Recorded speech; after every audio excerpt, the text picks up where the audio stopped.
Hair fall తో బాధపడుతున్నారా? 150+ branches ఉన్న అడ్వాన్స్డ్ గ్రో హెయిర్ క్లినిక్ లో ఫ్రీ కన్సల్టేషన్ కోసం కాల్ చేయండి. ప్రపంచవ్యాప్తంగా అనేక దేశాల మీద ప్రభావం చూపిస్తున్నటువంటి ఇజ్రాయెల్, అమెరికా, ఇరాన్తో చేస్తున్న యుద్ధానికి గ్రహాలు, గ్రహణాల ప్రభావం కూడా ఉంది అని చాలామంది కామెంట్ చేస్తున్నారు. అసలు ఇందులో నిజమెంత?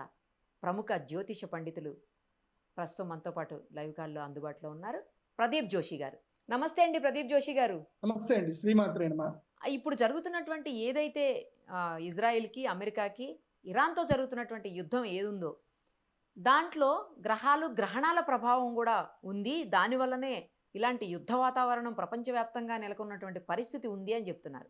నిజంగా యుద్ధాలకి, గ్రహాలకి, గ్రహణాలకి లింక్ ఉంటుందా సార్? అసలు వాటి ప్రభావం యుద్ధాల మీద, యుద్ధ వాతావరణం రావడానికి ఇలా కారణాలు అవుతాయా అసలు?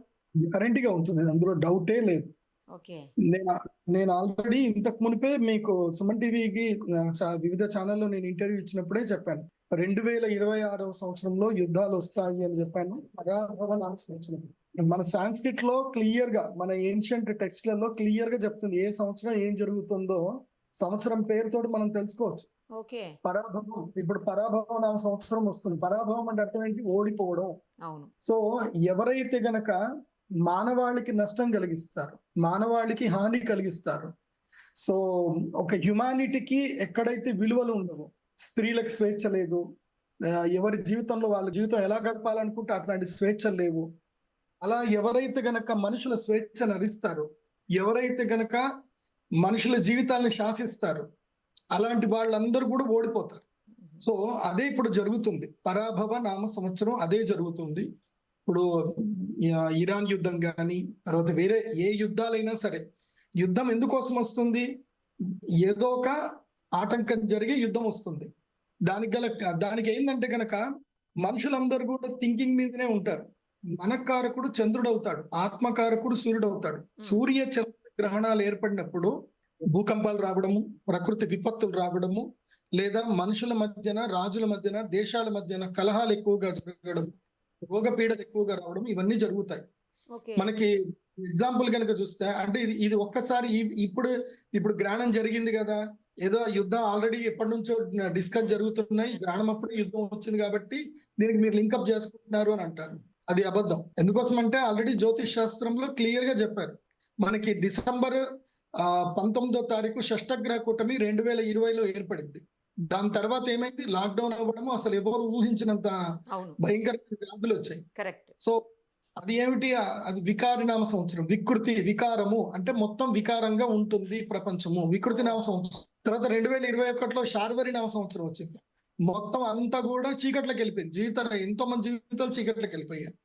సో తర్వాత అందరూ జంప్ చేశారు, అక్కడ నుంచి ఆ బాధల నుంచి బయటపడ్డారు.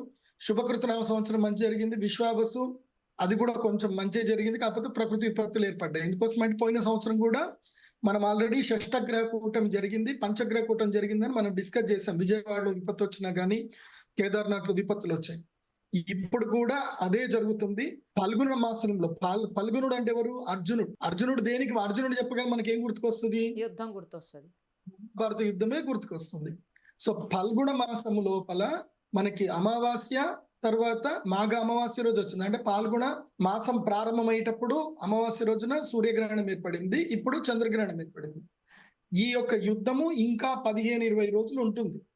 నేను ఆల్రెడీ ఈ గ్రహణాల కారణం చేతనే యుద్ధాలు వస్తున్నాయి. మళ్ళీ ఆగస్ట్ లో కూడా గ్రహణం ఉంది. అవును, ఆషాఢ మాసంలో గ్రహణం ఉంది. ఆ గ్రహణం కూడా మళ్ళీ తీవ్రమైన ఇబ్బందులు వస్తాయి. మళ్ళీ యుద్ధం కూడా మొదలవుతుంది. ఇప్పటిదాకా అంతర్యుద్ధం నడిచింది. మన భారతదేశానికి కూడా యుద్ధం వచ్చే అవకాశం ఉంటుంది. ఎప్పుడు ఆ టైంలో మీరు ఇప్పుడే చెప్తున్నాను, ఇది రికార్డ్ చేసి పెట్టుకోండి. మళ్ళీ సూర్యగ్రహణం, చంద్రగ్రహణం జరగబోతుంది. ఆ టైంలో బంగ్లాదేశ్ నుంచి, వెస్ట్ బెంగాల్ నుంచి, పాకిస్తాన్ నుంచి మన భారతదేశానికి అటాక్ అవుతుంది. వెస్ట్ బెంగాల్లో రక్తపాతం ఏర్పడుతుంది. కాబట్టి ఈ రాబోయే, ఇప్పుడు మన భారతదేశంలో మనం ఏం చేస్తాం? మనం అన్నదానం చేస్తాం, విద్యాదానం చేస్తాం, చిన్న కార్యక్రమం జరిగినా అందరిని పిలిచి అన్నం పెడతాం. సో మనం నీళ్లు దానం చేస్తాం. మన భారతదేశంలో ఉన్న కల్చర్ ఏంటంటే అందరికీ సహాయం చేయడమే మన కల్చర్. కాబట్టి మన దేశానికి ఈ పరాభవ సంవత్సరంలో ఎలాంటి కీడు లేదు, ఎలాంటి విపత్తు లేదు. పోనీలేండి, గుడ్ న్యూస్ చెప్పారు. ఎవరైతే స్త్రీలను హింసిస్తారో, మానవత్వాన్ని కించపరుస్తారో, స్వాతంత్రాన్ని కొల్లగొడతారో, క్రూరత్వం ఎక్కువగా ఎక్కడైతే ఉంటుందో ఆయా దేశాల్లో తప్పకుండా పరాభవం తప్పదు, పరాభవం ఉంటుంది. ఓకే. ఎందుకు మనుషుల యొక్క స్వేచ్ఛని, ఎందుకోసం అంటే మనిషి స్వేచ్ఛగా బతకాలి, అందరికీ స్వేచ్ఛ ఉంటుంది. Correct correct. ఆ స్వేచ్ఛను ఎప్పుడైతే హరిస్తారో అలాంటి సమయంలో ఇలాంటి విపత్తులు వస్తాయి. అయితే న్యాచురల్ కెలామిటీస్ వస్తాయి, భూకంపాలు వస్తాయి, వరదలు వస్తాయి, లేకపోతే కరువు ఏర్పడుతుంది, లేకపోతే రోగాలు వస్తాయి, లేకపోతే ఇలాంటి యుద్ధాలు వస్తాయి. కాబట్టి యుద్ధాలు వస్తున్నాయి. కాబట్టి దీని గురించి ఎవరు కంగారు పడకండి. కానీ ఎవరైతే నేను అరబ్ కంట్రీస్ లో ఉండేటువంటి మన తెలుగు వాళ్ళకి చెప్తున్నాను, సాధ్యమైనంత తొందరగా మీరు వచ్చేసేయండి. ఎందుకోసం అంటే ఇది వరల్డ్ వార్ కి కూడా దారి తీసే అవకాశం ఉంటుంది. ఇది ఆగదు. ఇది ఎందుకోసం అంటే ఇది నేను చెప్పకూడదు, అలాంటి స్టేట్మెంట్స్ ఇవ్వకూడదు, కానీ ప్రపంచంలో అందరూ అంటున్నారు ఇది ఒక ఉగ్రవాదం మీద, తీవ్రవాదం మీద జరుగుతున్న యుద్ధము అని చెప్పి ట్రంప్ చెప్తున్నాడు. సో అదే గనక వాస్తవం అయితే గనక ఇది పెద్ద యుద్ధమే అవుతుంది. ఎందుకోసం అంటే ఇప్పుడు ఇవాళ నేను పుతిన్ గారిది కూడా ఎక్స్ లో స్టేట్మెంట్ చూశాను. పుతిన్ గారు కూడా ఇరాన్ ని బ్యాకప్ చేసుకొని వస్తున్నారు, చైనా కూడా ఇరాన్ ని బ్యాకప్ చేసుకుంటూ వస్తుంది. So if China and Iraq backup చేసుకొని వచ్చాయి అని అంటే, సో మళ్ళీ ఇటు అమెరికాకి, భారత్, ఇజ్రాయెల్ కి ఎట్లాగా భారత్ సపోర్ట్ చేస్తుంది. సో ఇట్లా మెయిన్ పెద్ద పెద్ద కంట్రీస్ ఉన్న ఈ 6 కంట్రీస్ గనక సపోజిట్ అయిపోతే గనక ఇది వరల్డ్ వార్ కిందకి దారి తీస్తుంది.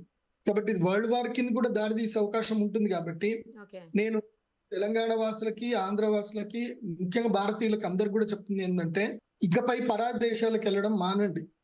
కువైత్, వేరే ఎడారి దేశాలకు వెళ్ళకండి. అక్కడ కష్టాలు పడి, బాధలు పడి, భార్య పిల్లల్ని దూరం చేసుకొని ఎందుకండి ఈ జీవితం, బతికే జీవితమే కొన్నాళ్ళు బతుకుతాము. హ్యాపీగా ఉన్నంతలో సంపాదించుకొని కారమన్నమో ఏదో తిని భార్య పిల్లలతో హ్యాపీగా ఉండక అక్కడెక్కడో వెళ్ళిపోయి ఎడారి దేశంలో డబ్బు సంపాదించి ఏం చేస్తారు? ఏముంటది చెప్పండి?